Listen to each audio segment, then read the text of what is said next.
Iya Bu, baru ngebahas identitas. Nah, karena ini ibu baru mulai mengajar kalian nanti, maka ibu akan mengikuti dari awal lagi. Ini nggak apa-apa ya. Di sini ibu akan mulai dari limit fungsi trigonometri dasar. Jadi ibu akan memberikan materi prasyaratnya juga, yaitu limit fungsi aljabar sama trigonometri yang di kelas 10 juga. Dan untuk materi limit fungsi trigononya nanti kita akan masuk ke metode substitusi dulu. Ya, oke, lanjut. Nah, di sini untuk tujuan pembelajarannya sendiri, jadi untuk pembelajaran kali ini, ibu akan melakukan pembelajaran dengan pendekatan namanya culturally responsive teaching dan problem based learning. Jadi di culturally responsive teaching ini, intinya berbasis kebudayaan atau kultural. Jadi nanti pada saat proses pembelajaran, ibu akan mensisipkan atau memberikan beberapa budaya di Indonesia. Nah, untuk di kasus ini, ibu akan memberikan budaya dari suku Mentawai. Dan nanti itu akan terlihat di LKPP-nya. Itu ya, adik-adik. Dan metodenya seperti biasa, diskusi dan tanya jawab. Dan lagi, jadi tujuan pembelajaran pada hari ini, yaitu ada 3. Yang pertama, mendeskripsikan konsep dan arti limit di suatu titik limit fungsi trigono. Yang kedua, menentukan nilai limit fungsi trigono menggunakan metode substitusi langsung. Dan yang ketiga, menyelesaikan masalah kontekstual berbasis kebudayaan tadi yang seperti dibilang menggunakan metode substitusi langsung. Nah, jadi ini untuk alur pembelajaran pada hari ini. Yang pertama itu nanti akan dimulai dengan asesmen diagnostik. Nah, jadi asesmen diagnostik itu untuk mengetahui seberapa paham adik-adik terhadap materi prasyarat yang dibutuhkan untuk mempelajari limit fungsi trigonometri ini, yaitu di sini asesmen diagnostiknya ada 2 yang materinya, yaitu limit fungsi aljabar sama trigonometri dasar yang ada di kelas 10. Nah, itu menyangkut identitas sama cara untuk menentukan sudut-sudut istimewa di beberapa kuadran. Itu. Nah, lanjut nanti selanjutnya ibu akan memberikan review materi prasyaratnya, lalu ibu akan mulai memberikan LKPD kepada adik-adik, dan nanti akan mengerjakan LKPD secara berkelompok, presentasi, dan selanjutnya akan ada kesimpulan dan tes formatif. Itu ya. Barang sudah buka semua, ready.com diklik. Nah, itu kan nanti bakal memasukkan kode ya, memasukkan kode. Nah, masukin kodenya ya. Ini 8946162.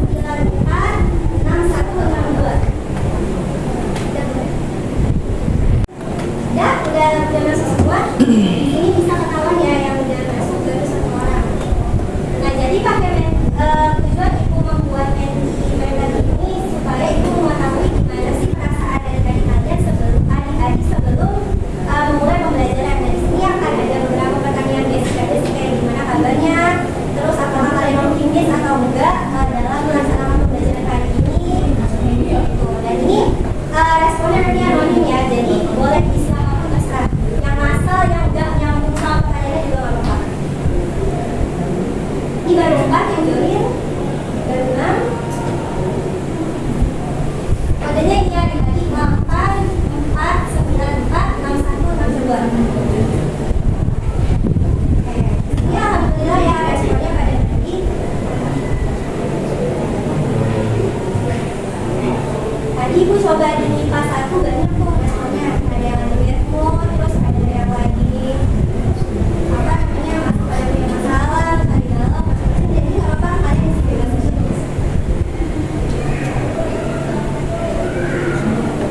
Ini ibu kurang baik.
Yang udah ada kelompoknya boleh langsung ke kelompok. Ini kelompok 1, 2, 3, 4, 5.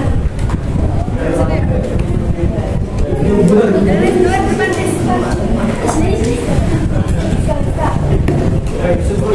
kalau kalian udah berkelompok,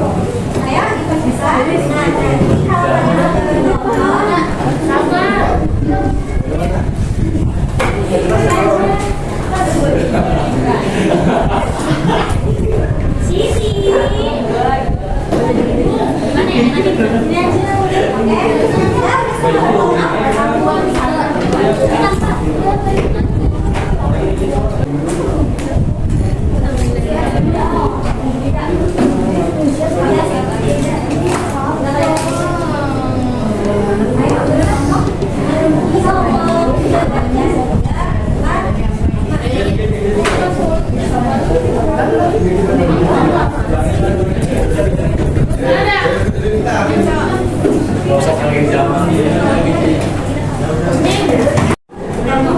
Adik-adik sudah berkelompok ya, sesuai kelompoknya masing-masing. Ini kelompok 1, 2,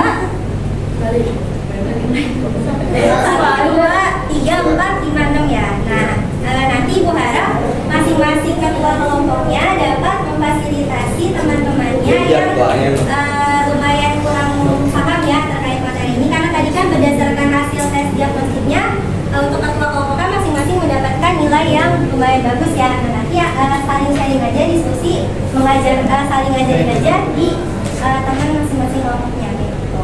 Nah, untuk LKPD-nya sendiri, di sini Ibu menggunakan yang namanya aplikasi Livevoxit. Udah pernah dengar belum? Belum. Nah, jadi aplikasi Livevoxit itu berupa namanya apa ya? Elektronik LKPD. Jadi adik-adik itu biasanya kan LKPD kerjain ya di kertas. Nah, itu kalau sekarang itu adik-adik bisa langsung ngerjain di websitenya kayak gitu. Nah, nanti adik-adik bisa men-scan barcode ini. Boleh coba di-scan dulu. Nanti dia bakal langsung ke Livevoxit-nya. Nah, nanti di Livevoxit itu akan ada pengisian kelompok berapa, nama anggotanya, sama kelasnya. Nah, nanti tinggal bisa langsung diisi. Terus juga nanti untuk kegiatan 1 dan kegiatan 2-nya juga bisa langsung diisi. Nah, adik-adik silakan di-scan dulu. Nanti untuk cara pengisiannya Ibu akan kasih tutorial.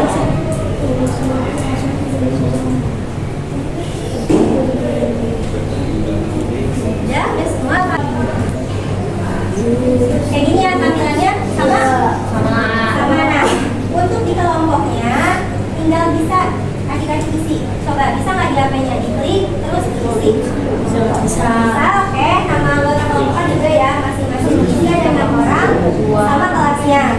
Selanjutnya di sini juga sudah Ibu berikan kompetensi dasarnya, terus indikator pencapaian kompetensi sama tujuan pembelajarannya.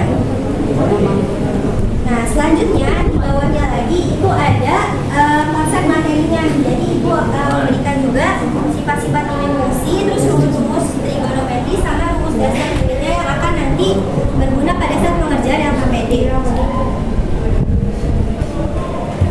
Nah, perhatikan kalau misal sudah mengisi identitas kelompok udah semua. Jadi ini yang mengisi ini aja ya, perwakilan kelompok aja, 1 orang aja. Nah, kalau sudah mengisi identitas kelompok, bisa langsung lanjut ke kegiatan 1. Udah dibuka semua kegiatan 1. Di scroll ke bawah. Ada ya, kegiatan 1. Nah, jadi di kegiatan 1 ini dia mengerjakannya dengan sistem menjodohkan nih, Ibu contohkan. Jadi di nomor 1 ini adik-adik tinggal tarik garis ke sini misalnya. Nah, kayak gitu bisa nggak di HP-nya? Bisa. Nah, kayak gitu ya cara ngisinya. Jadi dia menjodohkan. Nah, satu soal hanya bisa menjodohkan ke 1 jawaban. Kalau misalnya pengen ganti jawabannya langsung aja. Misalnya ini nomor 1 nggak pengen 0 nih, misalnya pengen ke akar 2, langsung aja ke akar 2, nah dia otomatis hilang. Gitu. Nggak bisa dihapus soalnya. Panik. Oke, udah ya, bisa untuk kegiatan 1 cara ngisinya. Nah, untuk kegiatan 2, ini yang Ibu bilang tadi, masalah berbasis kebudayaan. Nah, jadi di sini Ibu mengangkat tema itu tradisi unik berburu dan memanah ala suku Mentawai. Nah, jadi nanti adik-adik itu masalah kontekstualnya akan menghitung berapa sih kecepatan dari si panah yang digunakan oleh si suku Mentawai itu dalam proses berburu. Selanjutnya, setelah menghitung kecepatannya, adik-adik akan membandingkan kecepatan dari panah mana yang lebih cepat. Di sini ada 2 panah, yaitu apa? Di sini panah runcing sama panah dari pelat besi, kayak gitu. Ini ya salah satu konten dari si artinya itu. Nah, untuk proses pengisiannya, di sini kan ada titik-titik ya adik-adik, sama kayak yang tadi pada saat mengisi identitas, langsung diisi aja. Nah, kalau misalnya ada jawaban yang memerlukan penulisan, misalnya pi ya, pi kayak gini, nah itu tulisnya kayak gini aja, kecil semua. Ya, paham? Paham ya? Gimana untuk instruksi pengerjaan LKPD-nya udah cukup jelas atau ada yang mau ditanya? Jelas? Oke. Boleh langsung berdiskusi ya adik-adik. Oh ya, nanti kalau misalnya sudah selesai, jangan lupa klik ini, finish. Lalu ini, email my answer to my teacher. Nah, di sini nanti akan ada enter your full name.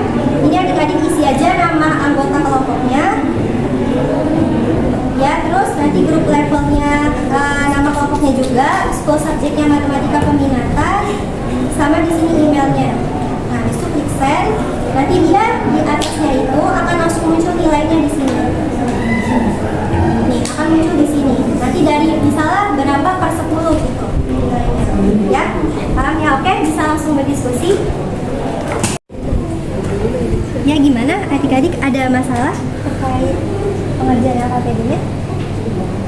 Aman ya? Aman. Oke.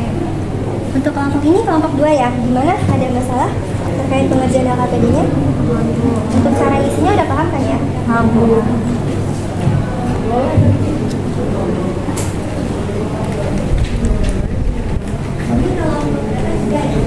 Gimana? Pengerjaan LKPD-nya sejauh ini aman? Untuk cara ngisinya paham kan ya? Oke, sip. Aman ya, berarti kalau misalnya ada kendala bisa langsung ditanya aja ya.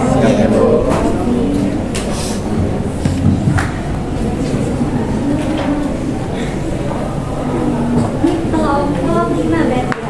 Gimana? Kalau pengerjaan LKPD-nya aman? Paham ya untuk cara mengisinya? Jangan lupa kalau udah selesai klik finish, lalu nanti disubmit ya.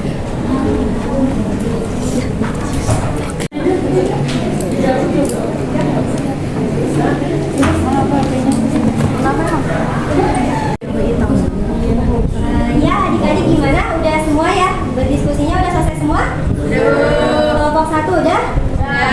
Udah ya semua ya sampai kelompok 6. Nah, selanjutnya kita akan masuk ke tahap presentasi. Di sini ada siapa? Kak Fatihah ya? Yang dari perwakilan kelompok 2 yang akan mempresentasikan kegiatan 2 ya. Yaitu soal yang berbasis kebudayaan. Boleh?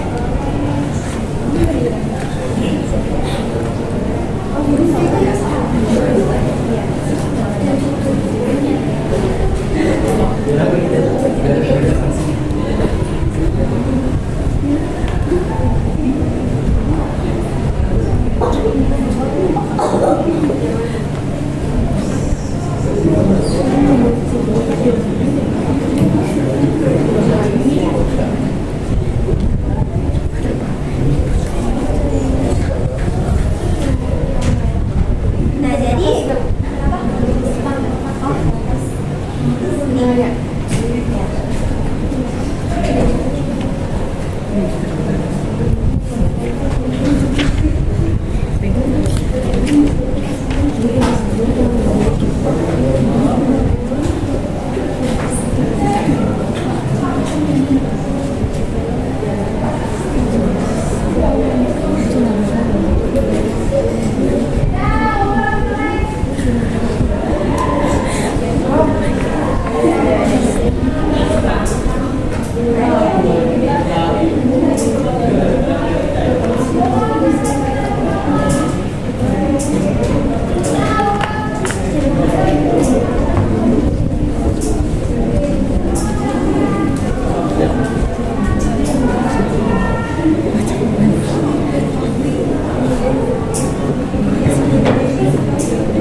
Berdasarkan hasil tersebut, hasil berhasilan kedua ini, maka dapat disimpulkan bahwa panah runcing memiliki kecepatan 6 meter per sekon dan panah yang terbuat dari pelet besi memiliki kecepatan 0, meter per sekon.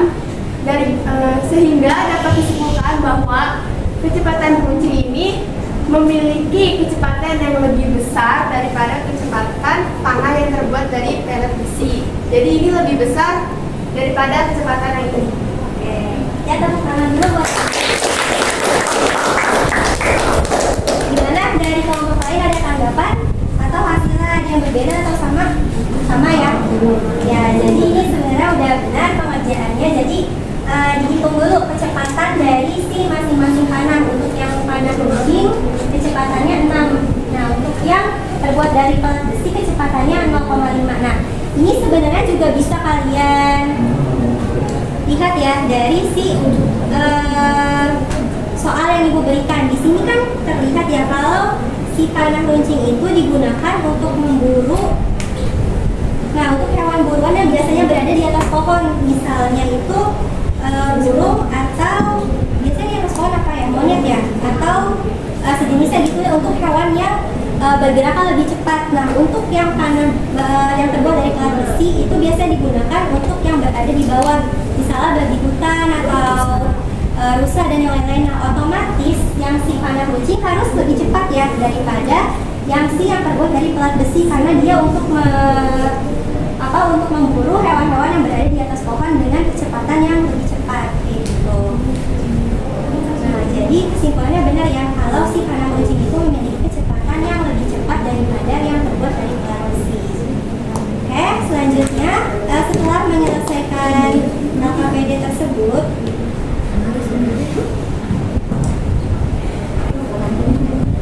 nah, Ibu akan sedikit mereview ya atau mengkonfirmasi kembali materi yang sudah adik-adik pelajari.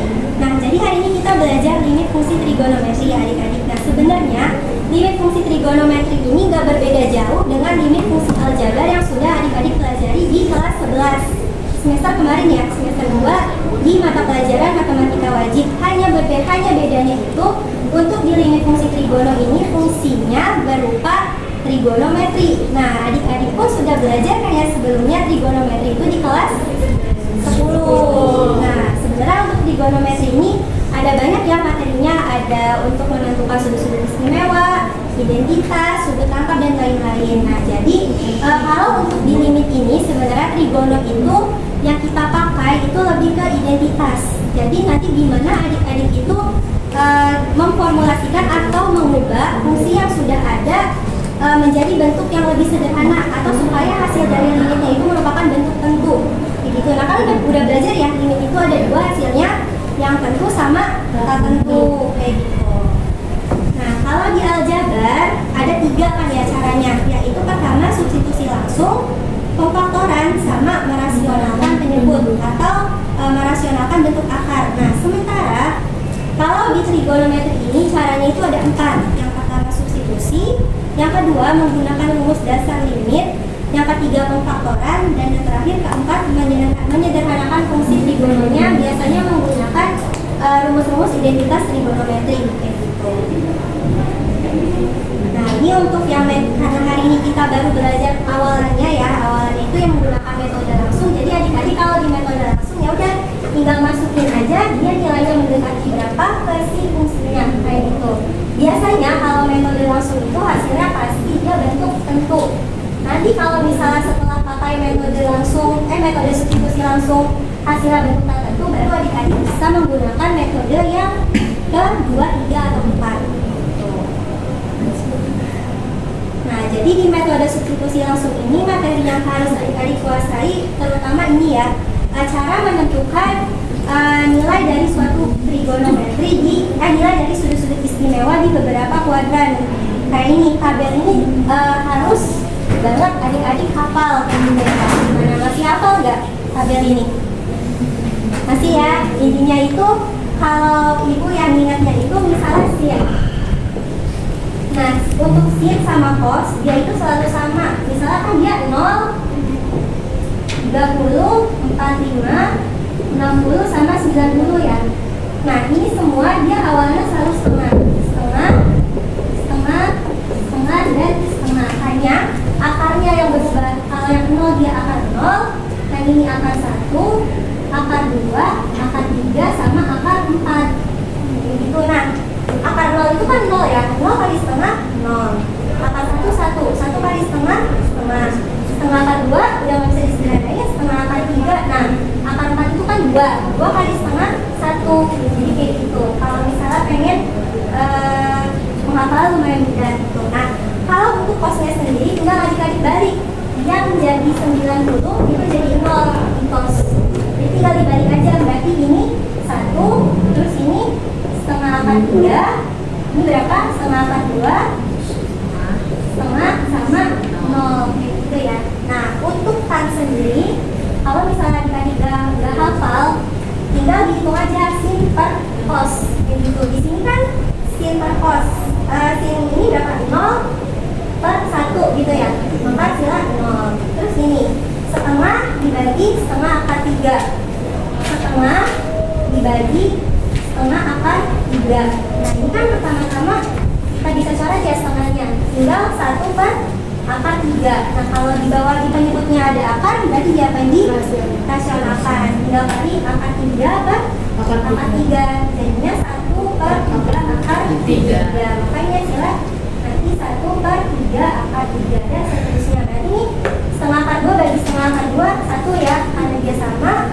Setengah akar 3 dibagi setengah, karena dia akar 3-nya sebagai pembilang, berarti dia nggak usah dirasionalkan, tetap akar 3. Nah, ini 1 per 0 hasilnya tidak terdefinisi. Nah, ini merupakan trik kalau misalnya adik-adik nanti pada ujian lupa gitu ya, nilai dari berapa sih sin 30. Pokoknya ini intinya setengah, terus akarnya juga bertambah 1 kayak gitu. Untuk tannya rumusnya sin per cos. Nah, kalau misalnya untuk selain itu kan nggak cuma 3 ini dong ya, ada sekan, kosekan, sama apa satu lagi? Kotangan. Nah, kalau sekan itu apa rumusnya? 1 per cos Pokoknya kan sekan, kan dia S depannya. Maka kebalikannya, yang depannya C. Jadi sekan itu 1 per cos, kayak gitu. Terus kalau kosekan 1 per sin. Kalau kotan 1 per tan, kayak gitu ya. Paham ya adik-adik? Oke, kita lanjut. Nah, ini ada beberapa contoh soal. Nah, ini ada beberapa contoh soal. Ini masih yang lumayan mudah ya adik-adik, tinggal disubstitusi. Maka nanti akan ketemu hasilnya berapa. Nah, ini langsung ya, sin 91 untuk contoh soal nomor 2. Terus juga untuk contoh soal yang nomor 2 hasilnya min 1. Sampai sini paham nggak? Atau ada yang mau ditanya? Paham ya? Jadi intinya metode substitusi ini tinggal mensubstitusi nilai yang didekatinya berapa ke si fungsinya. Gitu ya. Nah, di sini kita udah masuk ke kesimpulan. Mungkin ada satu orang yang ingin membacakan kesimpulan untuk materi hari ini. Siapa? Ya, boleh.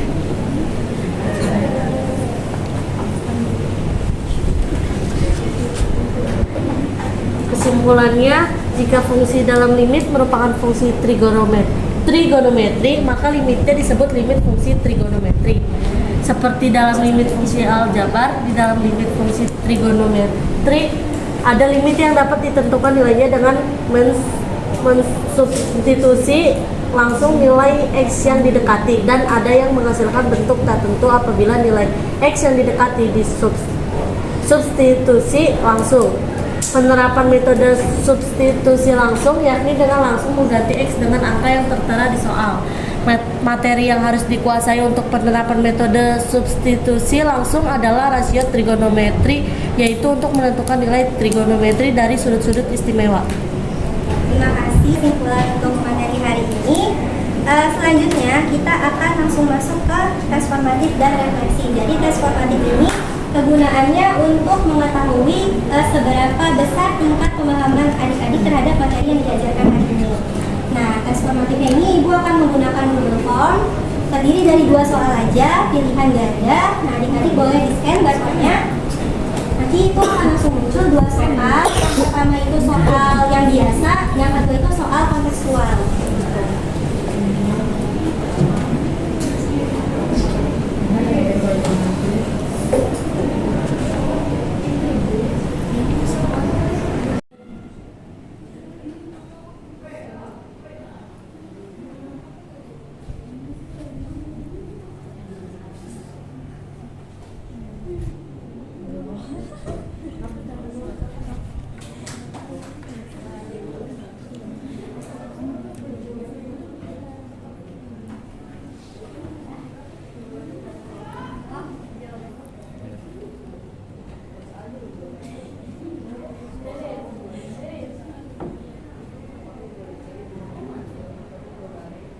Ngapain?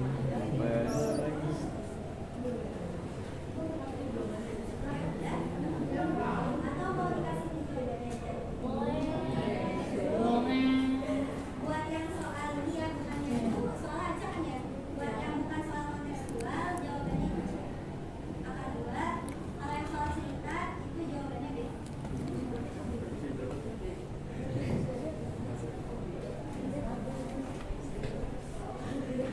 Udah semua? Kalau udah, kita langsung lanjut ke refleksi ya.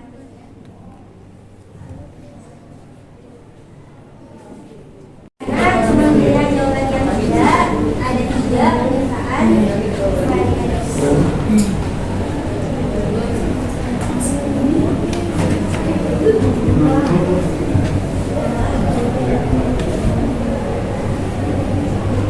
Udah di-scan semua?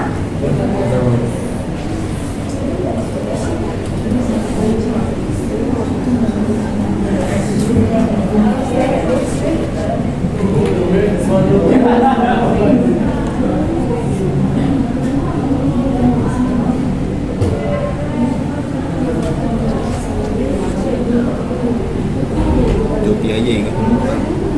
Iya, Joki.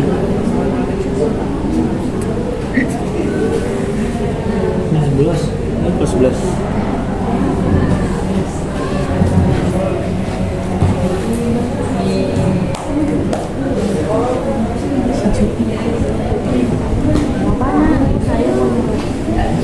Udah bisa di sini semua begitu.